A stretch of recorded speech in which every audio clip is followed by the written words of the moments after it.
வெறுப்பாகன்னு சொல்லிட்டு காலையிலே ஒரு சோளம் மூட்டை ஸ்டார்ட் பண்ணி பியரில் உள்ளே வந்தால் அப்போன்னு பார்த்து நம்மளுக்கு ஒரு வத்தல் வச்சுருவாங்க. என்னன்னு பார்த்தீங்கன்னா நம்மளுக்கு பிடிக்காத மேப்பாக விட்டுருவாங்க. சரிப்பா லூட் டெஸ்ட்டு நல்லா போகலான்னு பார்த்தா நம்மளுக்கு முன்னாடி இங்கே ஒருத்தர் இறங்குவான் மக்களே, அவன் நல்லா பார்த்துக்கோங்க. ஆனால் நான் ஒருத்தமாக இறங்குவான்னு பார்த்தா அப்புறம் தான் ஒரு டெஸ்ட்டு வைப்பானே.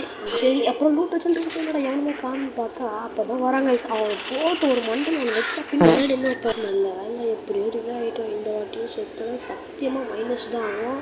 சரி போயிட்டு கடகடன்னு லூட் வச்சுட்டு காரை எடுத்து சுற்றுறான்னு பார்த்தா இங்கே ஸ்பைடர் ரைடரில் மட்டும் மாட்டினா செத்தே போய்டுன்னு சொல்லி ஓடுறான்னு பார்த்தா கண்டோ பின்னாடியே சுற்றி நிற்குது. என்ன ஆச்சுன்னு கேட்குறீங்க? அடி நானே உயிரை வாங்குறேன்டா, நீ ஒரு ஓரமாக எங்கன்னா போய் ப்ளஸ் அதை கூட போட்டுக்கிறேன்டா. அடிக்கடி நிலம வந்துடுச்சு. நம்மளோட பேரடியை பற்றி உனக்கு தெரியல தம்பி. காமெடி வேண்டாம், நான் சொல்லிட்டேன். நான் காமெடி பண்ணாதேன்னு சொல்லியிருக்கேன். நம்மளோட பேரடியை காட்டினாதான் எனக்கு வேலையாகும். என்னோட அடியை பற்றி இவன் தெரிஞ்சா நேற்றுக்கு இன்வெஸ்ட் பண்ண மாட்டான். நான் வரேன்.